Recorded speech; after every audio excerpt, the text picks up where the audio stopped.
नमस्कार, मी सुनील एकमत डिजिटलमध्ये आपल्या सगळ्यांचं स्वागत आहे. राज्याचं अर्थसंकल्पीय बजेट मुख्यमंत्री श्री देवेंद्र फडणवीस यांनी मांडलेलं आहे आणि त्याच अनुषंगानं आज आपण या बजेटबद्दल सर्वसामान्य नागरिकांना आणि प्रत्येक क्षेत्रामधल्या तज्ज्ञ मंडळींना नेमकं काय वाटतं या संदर्भामध्ये आज आपण आढावा घेणार आहोत. आणि आपल्या या स्टुडिओमध्ये जे आहेत आज सर्व क्षेत्रातली तज्ज्ञ मंडळी आहेत. शिक्षण विभाग असेल, कृषी विभाग असेल, पर्यटन असेल, साहित्य असेल, या सर्व क्षेत्रातली जी मंडळी आहेत आपल्या स्टुडिओमध्ये आज आलेली आहेत आणि आज आपण त्यांच्यासोबत जाणून घेणार आहोत की या बजेटबद्दल त्यांच्या काय प्रतिक्रिया आहेत.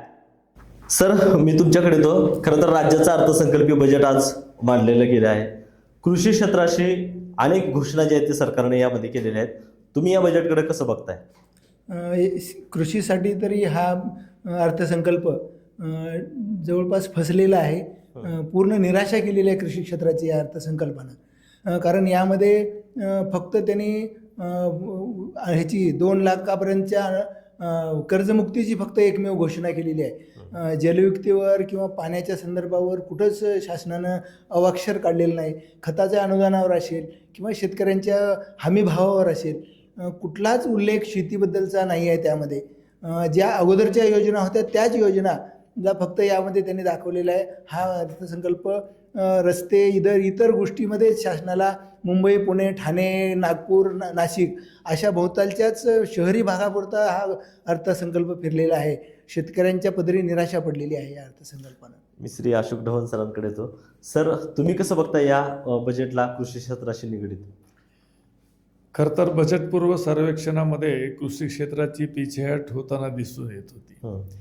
त्यामुळे मला एक निवृत्त कुलगुरू म्हणून कृषी विद्यापीठाचा काही दूरगामी सकारात्मक पावलं उचलली जातील अशी एक मला अपेक्षा होती. परंतु आजच्या बजेटमध्ये दुर्दैवानं तसं दिसलं नाही आहे. कर्जमुक्तीबद्दल मी निश्चित शासनाचं अभिनंदन करतोय. परंतु कर्जमुक्ती ही मलमपट्टी आहे तात्पुरती. शेतकऱ्यांना मार्केटमध्ये सक्षम करण्याच्या दृष्टिकोनातनं, हमीभावाची जी व्यवस्था कायमस्वरूपी निर्माण करण्याच्या दृष्टिकोनातनं किंवा भावांतरासारख्या योजना राबवण्याच्या दृष्टिकोनातनं आणि त्यातल्या त्यात पुन्हा प्रक्रिया उद्योगाच्या माध्यमातून, कारण शेती क्षेत्र हे अनेक कृषीपूरक उद्योगाची जननी आहे. रोजगार निर्मिती आणि संपत्ती निर्मितीच्या दृष्टिकोनातून, त्या दृष्टिकोनात खूप काही करणं अपेक्षित आहे आणि त्या दृष्टीनं ते होताना दिसत नाही. याच्याबद्दल मी थोडासा निराश आहे. मी श्री शिवाजी नरहरे सरांकडे येतो. सर, कृषी क्षेत्राशी निगडीत अनेक घोषणा ज्या आहेत त्या सरकारने केल्याचा दावा सरकार करते. जसं की आपण जर पाहिलं तर शेतकऱ्यांसाठी जी आहे ती कर्जमुक्तीची घोषणा केलेली आहे. तुम्ही कसं बघताय सर या बजेट संदर्भात? मित्रहो, आज माननीय देवेंद्र फडणवीस मुख्यमंत्री राज्य यांनी बजेट मी पाहिले ते 1-1.5 तास. हे बजेट शेतकऱ्यांसाठी नाहीच आहे, माझं असं प्रखर मत आहे. फक्त एक तुम्ही कर्जमाफीचं केल्यात त्याच्या व्यतिरिक्त काहीच दिलं नाही आम्हाला. नंबर 2, जेवढे तुम्ही आकडे पाहता अंडरग्राऊंड भूमार्ग, हायवे, मुंबई पुणे जोडणारे रस्ते, ह्याच्यावरच भर आहे. शेतीतला जर तुम्हाला पुढं आणायचे तर सिंचनाचे उपक्रम राबवले पाहिजे. नदीजोड प्रकल्पाचा होता, तळे निर्मिती पाहिजे किंवा बियाणामध्ये आणि प्रक्रिया उद्योग, इंडस्ट्री. शेतीवर जर आपल्या भागात जे उत्पादन होते तूर आणि सोयाबीन, प्रक्रिया उद्योग नाही आहेत आपल्याकडे. ते केले तर रोजगारी मिळाला असता. पण हे दुर्दैव आहे की आता फक्त 4 वर्षांच्या नंतर निवडणूक आहे तर म्हणून ह्या पद्धतीचं यांचं हे आहे बजेट. माझं तर असं प्रखर मत आहे शेतकऱ्यांसाठी. आणि काही कुठं पांढरण रस्ते कुठं रस्ते करून शेतकऱ्यांचं हित होतंय का? डेअरीचा व्यवसाय जो आहे, पशुसंवर्धन खात्यातले पैसे काढून घेतले, तिथले वर्ग केलेत अधिकारी, त्यांच्या प्रॉपर्टी विकतायत. पशुसंवर्धनाला एकही पैसा दिला नाही. पशुसंवर्धन पोल्ट्री आहे, ह्याच्यासाठी तरतुदी करा ना काही. इन्फ्रास्ट्रक्चर म्हणजे काय? इन्फ्रास्ट्रक्चर शेतीसाठी काय? नदीजोड प्रकल्प, तळे निर्माण करा, कॅनलनी पाणी द्या किंवा शेततळे निर्माण करण्यासाठी बजेटची तरतूद करा. शेतकऱ्यांसाठी काही केलं नाही. बेकारी कशी हटवणार आहे? तो 15 लाख लोकांना रोजगार देतो म्हणतो. कुठे उद्योग आहे? नवीन उद्योगच नाही आहे. काय करायला पाहिजे होतं सरकारनं? कुठल्या घोषणा? फसवणूक केली आहे शेतकऱ्यांची. शेतकऱ्यांनी मतं दिले, त्यांना खुर्चीत बसवलं. एक आश्वासन त्यांनी मागच्या 3 वर्षापासून देत होते. कर्जमाफीची तेवढी एक घोषणा शेतकऱ्यांसाठी आहे, पण शेतकरी पुढं जाण्यासाठी त्याला जे पाहिजे त्याची तरतूद ह्या काही बजेटमध्ये नाही. फक्त रस्ते, उड्डाणपूल, मुंबई पुणे जोडणे रस्ते, कोकणातले रस्ते जोडणे ह्याला प्राधान्य दिलं ह्यावेळेस. बस 10 पैकी किती गुण देणार सर या बजेटला? 1 मार्क देतो बघा मी 10 पैकी. कारण भारताची अर्थव्यवस्था शेतीवर अवलंबून आहे, 70% शेतीवर अवलंबून आहे. 70% शेती प्रधान देश म्हणता तुम्ही. शेतकऱ्याचे प्रतिनिधी सगळे, आत्ताचा अर्थमंत्र्यांनी बाकी आज शेतकऱ्याचेच प्रतिनिधी आमदार म्हणजे कोण आहेत, पण शेतकऱ्यांच्यासाठी काय हे उद्योगपतीसाठी चालू आहे सगळं. अहो आम्ही मागत नाही रस्ता, पर्यायी रस्ता देता, काय कारण आहे सांगा ना. त्याच्यासाठी 30,000 कोटी 40,000 कोटी तरतूद करता. मग नदीजोडचं का आता आलं नाही? नदीजोड तर 2दा मंजुरी दिली तुम्ही. मराठवाडा तर आमचा उपेक्षित आहे. नदीजोड प्रकल्प झाला असता तर शेतकऱ्यांच्या शेतीला पाणी मिळालं असतं आणि उत्पन्न वाढलं असतं. धान्य हे असं बसतं, एक धान्य 3 किलो आपण हायब्रिड ज्वारी पेरता 10 पोते येत आहे. एकच इंडस्ट्री एवढी आहे इथे देशात आपल्या की धान्याची. लोखंड बी 100 किलो घातलं तर 80 किलोचं लोखंड चांगलं निघतंय. पण सरकारचं याकडे दुर्लक्ष आहे आणि शेतकऱ्यांची फसवणूक केली आहे ह्या बजेटमध्ये आणि तरुण बेकारांची फसवणूक आहे. रोजगारावर काहीच बोललं नाही या बजेटमध्ये. इंडस्ट्रीमध्ये ह्या भागात जर काही इंडस्ट्री नवीन आणणार आहे म्हणले असते तर आम्हाला वाटलं असतं मग काहीतरी रोजगार मिळेल. देवन सरांकडे येतो. सर काय वाटतं या बजेटबद्दल की सरकारनं अजून काय घोषणा करणं अपेक्षित होतं याच्यामध्ये? नाही, शेती क्षेत्र बळकट करण्याकरता एकतर शेतीपूरक उद्योग याला चालना मिळण्याच्या दृष्टिकोनातनं काही धोरणं आखली गेली पाहिजे होती. शेतकरी उत्पादक कंपन्या ज्या प्रक्रिया उद्योगामध्ये योगदान देऊ पाहत आहेत त्यांना प्रोत्साहन करण्याकरता काही मूलभूत त्यांना सुविधा निर्माण करणं, त्यांना प्रोत्साहनपर निधी उपलब्ध करून देणं आणि शेतकरी किंवा शेती उत्पादक हा देशांतर्गत आणि देशाबाहेरील बाजारपेठेमध्ये कसा सक्षमपणे उभा राहील या दृष्टिकोनातनं काही पावलं उचलणं अभिप्रेत होत होते. सरकारनं अजून एक घोषणा केलेली आहे की दुष्काळग्रस्त परिस्थितीमुळे जे आहे ते मान्सूनवर अवलंबून न राहण्याचं आपण नियोजन करूयात आणि त्याचबरोबर कृष्णा खोऱ्यातील पुराचं पाणी जे आहे ते मराठवाड्याकडे वळवलं जाईल असं म्हणतात. अनेक वर्षापासून ह्या घोषणा आपण ऐकतो त्या कागदावरच आहेत. एक सकारात्मक गोष्ट अशी आहे की एआयच्या माध्यमातून हवामान अंदाज जी वर्तवले जाणार आहेत भविष्यामध्ये, तर निश्चितपणे त्यातनं एक चांगली गोष्ट आहे की नैसर्गिक आपत्तीच्या बद्दलची एक आगाऊ सूचना शेतकऱ्यांना लवकर मिळेल आणि त्यामुळं होणारं नुकसान, संभाव्य नुकसान ते टाळलं जाऊ शकतं. पण हे एकच पुरेसं नाही. मी परत परत म्हणतोय की शेती क्षेत्र अधिक बळकट करण्याकरता शेतीच्या सुविधा, गोडाऊनच्या सुविधा, मार्केटमध्ये शेतकरी कसा सक्षमपणे उभा राहील याकरता कायदाच करणं की मिनिमम सपोर्ट प्राईस जे आपण म्हणतो त्याच्या आत कुणीही खरेदी केली जाणार नाही अशी कायदेशीर तरतूद करणं किंवा भावांतरसारख्या योजना किमान मुख्य पिकाच्या बाबतीत राबवणं. उदाहरणार्थ आपल्याकडं कापूस, सोयाबीन आणि डाळवर्गीय जी पिकं आहेत त्या पिकांकरता तरी ही भावांतर योजना राबवली जाणं आवश्यक आहे, जेणेकरून शेतकरी सक्षमपणे, कोरडवाहू शेतकरी विशेषतः, हे सगळा हा कोरडवाहू शेतकरीच आहे, हे 4 पिके घेणारा, यांच्याकरता तरी कमीत कमी अशी योजना राबवायला हरकत नाही असं मला वाटतं. मी चिल्ले सरांकडे येतो. सर खरं तर या अर्थसंकल्पामध्ये सरकारनं कृषीसाठी कुठल्या घोषणा करणं अपेक्षित होतं सर? मी फार्मर प्रोड्युसर कंपन्यांचा एक प्रतिनिधी म्हणून पण बोलतो आहे. देशामधल्या सर्वात जास्त शेतकरी उत्पादक कंपन्या लातूर जिल्ह्यामध्ये आहेत आणि त्यातल्या 90% शेतकरी उत्पादक कंपन्या ह्या डबघाईला आलेल्या आहेत, कर्जात अडकलेल्या आहेत. या कृषी उत्पादन म्हणजे FECसाठी शासनानं काहीच केलेलं नाही आहे. फक्त अनुदान दिलं, गोडाऊन उभा राहिले, पण पुढे ह्या सरकत नाही आहेत. प्रोसेसिंगचे युनिट नाही आहेत, त्यांना वेळेमध्ये अनुदान मिळत नाही आहे आणि त्या वेगळ्या शासकीय यंत्रणेच्या कारभारामध्ये अडकलेल्या आहेत. गेले 5 वर्ष झालं कंपन्या ह्या सगळ्या शासनाच्या ऑफिसला खेटे मारण्यामध्ये परेशान आहेत. त्यामुळे या सक्षम कशा होतील, त्यांच्याकडे प्रक्रिया उद्योग कसे वाढतील आणि त्या गावातल्या खेड्याखेड्यातल्या लोकांना ती उद्योजक कसे बनतील आणि त्यांचा माल वेगवेगळ्या मार्केटमध्ये बाहेरच्या देशामध्ये कसा जाईल आणि त्याला बाहेरून पैसा कसा येईल आपल्या प्रक्रिया केलेल्या मालाचा. कारण शेतीतला हा कच्च्या मालाला फारसा पैसा मिळत नाही, भाव मिळत नाही, पण प्रक्रिया केल्यावर 10 पट उत्पादन मिळतं त्याचं. पण बाहेरच्या देशाला ह्याचा निर्यात होत नाही, कारण काय बाहेरून डाळ, सोयाबीन, ह्या सगळ्या तेल, सगळ्या गोष्टी शासन आयात करतं आणि इथल्या भावाच्या किमती पाडतं.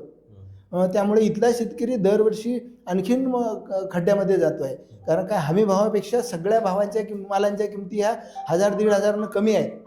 तिथे भावांतर योजना नाही आहे किंवा त्यांना हमी भाव फक्त नावाला जाहीर केली जाते, थोडे दिवस चालवली जाते. तुरीसारखी हमी भाव योजना आहे ती आणखीन चालूच झाली नाही. हरभऱ्याच्या नावाने केली ती काही लाख क्विंटलपर्यंत सांगितली, ती अजून चालू होत नाही आहे. त्यामुळं व्यापारी फक्त त्या मालाच्या किमती हमी भावापर्यंत आणतात आणि एकदा सुरू व्हायच्या पूर्वी त्याला पाडतात, पुन्हा त्या चालूच होत नाहीत. त्यामुळे शेतकऱ्यांना नाविलाजानं मार्केटमध्ये विकावं लागतं, सावकाराकडनं कर्ज काढून घ्यावं लागतं आणि शेतकरी परत कर्जबाजारी होतो. आत्महत्या करण्याची पाळी शेतकऱ्यावर येते. 10 पैकी किती गुण देणार सर? 10 पैकी 2 ते 2.5 मार्क मी या शासनाला देऊ शकतो. कारण का त्यांनी कर्जमुक्ती केली आहे आणि कर्जमुक्ती हा काही शेवटचा उपाय नाही आहे. दरवर्षी परत दर 2-4 वर्षाला शेतकरी आता या कर्जमुक्तीचा फार वाईट परिणाम होणार आहे. कारण काय 5 वर्षाचा शासनाला शेतकरी कर्जमुक्ती मागताय, म्हणजे बँकांची इतकी पत घसरलेली आहे की परत शेतकरी कर्ज काढतो आणि तो न भरण्याची मानसिकता शेतकऱ्यांची वाढती आहे.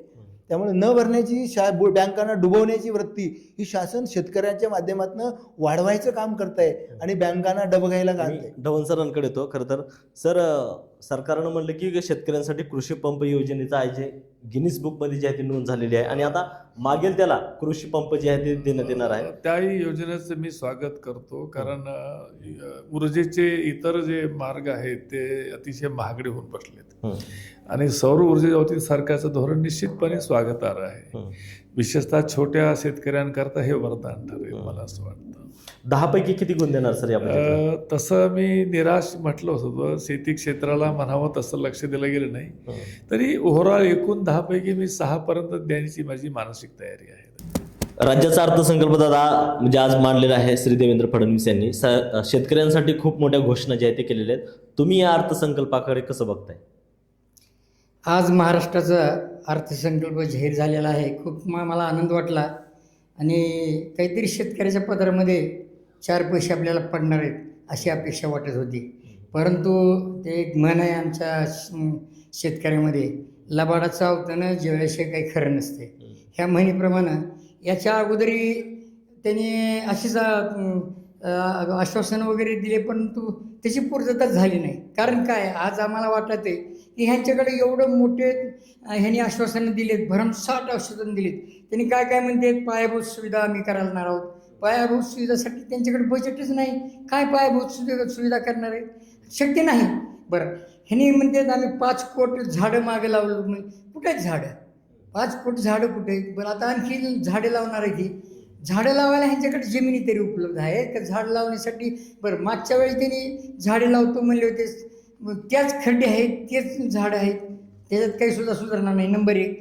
नंबर 2, सगळ्यात महत्त्वाचा विषय आमचा असा आहे की सप्टेंबर महिन्यामध्ये सरकारनं सप्टेंबर महिन्यापर्यंत जे काही शेतकरी थकबाकीत आहेत अशांसाठीच कर्जमाफी आहे. आता मला सांगा, त्यांनी ज्यावेळेस आश्वासन दिलेलं होतं की आम्ही कर्जमाफी करू, सरसगट कर्जमाफी करू, ही सरसगट कर्जमाफी याला म्हणत नाहीत. ह्यांना काय म्हणतात, ते चाळण्या लावणं म्हणतात. वरची मोठी चाळणी, खाली बारकी जरी ती चाळणी, चाळण्या लावून चाळण्यावर जे की शेतकरी कमीत कमी शेतकरी कर्जमाफीमध्ये कसे बसतील म्हणून ह्यांनी सप्टेंबरचा महिना ग्राह्य धरला आणि कर्जमाफी करायचं ठरवलं. आज पायाभूत सुविधा करणार आहेत. मला सांगा, शेतकऱ्यासाठी पायाभूत सुविधाची काय आम्हाला गरज आहे? आम्हाला त्याची काहीसुद्धा घेणं नाही. शेतकऱ्यासाठी पायाभूत सुविधा म्हणजे ह्यांनी आता वाढवण बंदर असेल, समृद्धी महामार्ग असेल, मेट्रोचं जाळ असेल, वडाळा, ठाणे, पुणे, नाशिक, मुंबई ह्या ठिकाणी भरमसाठ पैसा नाद खर्च करीत आहेत, परंतु शेतकऱ्यासाठी त्याचा काही एक आम्हाला उपयोग नाही. जो अन्नदाता आहे हा अन्नदाता खऱ्या अर्थानं फटकाच राहिला आणि वरून ह्याने आम्हाला कर्जमाफी तर ह्याने आम्हाला देतच नाहीत, फक्त आश्वासनावर आम्ही जगत आहोत. कृपा करून आम्हाला आश्वासनामध्ये मारू नका. आम्हाला वाटतंय हे शेतकऱ्याचं मग म्हणजे याच्यामध्ये सरकारनं मग काय करणं अपेक्षित होतं, काय कुठल्या घोषणा करणं अपेक्षित होतं शेतीसाठी? खऱ्या अर्थानं शेतकरी हा पाठीचा कणा जसा असतो तसा महाराष्ट्राचा कणा शेतकरी आहे. बरोबर आहे. पायाभूत सुविधा जे बिलकुल करा तुम्ही, नाही असं नाही, परंतु शेतकऱ्याला डावलून तुम्ही पायाभूत सुविधा कसा करणार हेच कळत नाही. 10 पैकी या बजेटला जे आहेत दादा, तुम्ही किती गुण देणार आहेत? 5 सुद्धा देऊ वाटत नाहीत बघा. 2-3 गुण द्यावे असं मला वाटते. याच्यापेक्षा काही ह्यांची लायकी दिसत नाही. बरं, मी जगताप सरांकडे येतो. खरं तर सर, हे बजेट आपण जर पाहिलं तर या बजेटमध्ये पर्यावरणाच्या संदर्भात आणि शेतीच्या संदर्भात अनेक घोषणा जे आहेत सरकारने केलेत, पर्यटनाच्या संदर्भामध्ये सुद्धा केलेल्या आहेत. तुम्ही या बजेटकडे कसं बघताय पर्यावरणाच्या संदर्भाने सर? खरं तर पर्यावरणाच्या संदर्भात फार अभ्यासू पद्धतीने मराठवाड्याच्या प्रश्नावर काम करायला हवं. ह्या बजेटला पाहताना खूप भ्रमनिरास झालेला आहे. कारण जे आकडे आपण लावलेल्या झाडांचे मोजतो, किंबहुना बिहार पॅटर्न नावाची योजना वृक्षारोपणाच्या संदर्भात मनरेगा रोजगार हमीच्या माध्यमातून राबवली जाते. एकीकडे मनरेगाची आणि रोजगार हमीची काय हालत आहे आणि त्याला किती बजेट आपण डिक्लेअर करताय हे तिथे अपेक्षित होतं की जेव्हा वनीकरण करतो तर वनीकरणावर आपण रोजगार हमीच्या योजनेच्या माध्यमातून करतो. आणि मला वाटतं जंगलासोबत 10% क्षेत्रफळ ग्रीन कव्हर मराठवाड्यात करायचं इच्छाशक्ती असेल तर शेतकऱ्यांना बिहार पॅटर्न मार्फत पैसे द्यायला हवे. 250 झाडामागं तुम्ही 4 वर्ष एका माणसाला रोजगार देता, तर त्या शेतकऱ्याला 1000 झाडांमागं 4 माणसाचा रोजगार जर मिळाला तर ती झाडं जगतील. 10% वनी क्षेत्र नुसतं कागदावर आश्वासन देऊन काही होणार नाही. आणि दुसरी पर्यावरणाच्या रिलेटेड पाण्याच्या बाबतीत कृष्णा योजनेबद्दल बोललंय, पण कशा पद्धतीने तुम्ही मराठवाड्यात आणणार आहात? विलासराव देशमुख साहेबांच्या काळात जी अपुरी राहिलेली योजना आहे तिथे तुम्हाला लिफ्टिंगची योजनाचा काय प्लॅन आहे का? त्याच्यात तुम्ही विश्लेषण करून सांगितलं नाहीये. नुसतं तुम्ही घोषणा केली की कृष्णा खोऱ्याचं पाणी आणू, पण कृष्णा खोऱ्याचं पाणी उजनीला आणल्यानंतर सीना कोळेगाव मधून भूमला लिफ्ट करून ते मराठवाड्याच्या लातूर, बीड, उस्मानाबाद साठी, धाराशिव साठी कसं देणार आहात याबद्दल काहीही त्यांनी डिटेल आकडेवारी दिलेली, म्हणजे एकंदरीत हे गोलमाल आहे. आणि दुसरं, स्वामीनाथन आयोग ज्यासाठी कायम म्हणत होतं की हमी भाव द्या, तिकडे तुम्ही काय करता की 2 लाख कर्ज वाटप करता. अहो मी म्हणतो माझ्या सोयाबीनला हमी भाव दिला तर क्विंटल मागं 2000 रुपये वाढतात आणि रब्बीला तुरी मागं 2000 वाढतात. आणि मी जर 100 क्विंटल उत्पन्न काढलं आणि 2000 रुपये वाढले तर माझे 2 लाख तर तिथेच वसूल होणार आहेत. एकीकडे तुम्ही हमी भाव पाडता आणि तोंडाला 2 लाखाचा गाजर पुसता. तर हे मला योग्य वाटत नाही की स्वाभिमानानं जगू द्या त्या शेतकऱ्याला, तुम्ही हमी भाव द्या. एकीकडे मित्रांना एक्सपोर्ट करायला जावता ए कंपनीच्या नावावर आणि बी कंपनीच्या नावावर इम्पोर्ट करता. ती तूर कितीला इम्पोर्ट करता हे जरा सांगा ना भारतीयांना. भारतामध्ये आम्ही काय भाव देतो? तर एकंदरीत हे बजेट निराशाजनक आहे. पर्यावरण असो किंवा, कारण विजय भाऊ बोराडेंपासून, विजय दिवाणांपासून, अतुल देवगावकरांपासून एक कमिटी बनवून तुम्ही किमान आढावा तर घ्या मराठवाड्यात कुठल्या योजनेमध्ये काय करायचंय. नुसते आकडेवारी करायची, गुत्तेदार पोसायचे, इलेक्शनचा फंड उभा करायचा, बस झाले. हे फार वेदनादायी आहे. कुठल्या मग घोषणा पर्यावरण आणि मराठवाडा दुष्काळमुक्त करण्यासाठी कुठल्या घोषणा करणं अपेक्षित सरकारनं होतं? मराठवाडा दुष्काळमुक्त करण्यासाठी एक तर मी 25 TMC बद्दल ठाम आहे की पुरात वाहून जाणारं 25 TMC पाणी आलं पाहिजे. आणि लातूर, धाराशिव, बीड आणि जालना या 4 जिल्ह्यात 1% कमी वनक्षेत्र आहे. तिथे तुम्ही शेतकऱ्यांना बिहार पॅटर्न लागू करा, जेणेकरून त्यांना झाडं, फळझाडं लावण्यासाठी, ग्रीन कव्हर वाढवण्यासाठी पैसा आणि रोजगारच्या माध्यमात पैसा उपलब्ध होईल. तर त्याची आकडेवारी काहीही दिलेली नाही. तुम्ही सरसकट मराठवाड्याला बघू नका. या 3 जिल्ह्याची हालत तर खूप वाईट आहे पर्यावरणाच्या दृष्टीनं, उंच उलट्या वाटीसारखा. तर तिथे बिहार पॅटर्न राबवायला पाहिजे, 25 TMCची पाण्याची योजना लावायला पाहिजे आणि मागे 10 वर्षात जिथे जिथे बिहार पॅटर्नवर पैसा दिलाय तिथे झाडच नाहीये, तर तो पैसा कुठं गेलाय ह्याच्यावर कमिटी बनवून अहवाल द्यायला पाहिजे. 10 पैकी किती गुण देणार या सगळ्या बजेट? मार्क्सच्या पलीकडे पेपरच फुटलेला असेल तर मार्क्स काय देणार? परीक्षा ही फार अभ्यास करून वेगळ्या मुद्द्यांवर होत असते, तर आता मार्क्सच द्यायचे म्हणले तर 1-2 देऊया, त्याच्यापेक्षा कृतीतून हे सगळं शून्य वाटतं. एकूण जर पाहिलं तर या राज्याच्या अर्थसंकल्पीय बजेटमध्ये जर पाहिलं तर कृषी क्षेत्राला जर सोडलं तर इतर कुठल्याही क्षेत्राला म्हणावा तेवढा जो निधी आहे तो या अर्थसंकल्पीय बजेटमध्ये दिलेला नाही. त्यामुळे इतर जे क्षेत्रातली जी मंडळी आहेत ते कुठंतरी या क्षेत्रासंदर्भात नाराज आहेत, या बजेट संदर्भात नाराज असल्याचं सध्या पाहायला मिळत आहे. मात्र सरकारनं ज्या केलेल्या घोषणा ज्या आहेत कितीपत पुढे अंमलात येणार आहेत आणि त्या घोषणेतून खरंच या राज्याचा विकास जो आहे तो होणार आहे का हे सुद्धा पाहणं महत्वाचं आहे.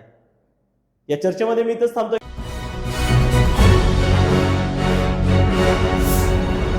Thanks for watching Ekmat Digital.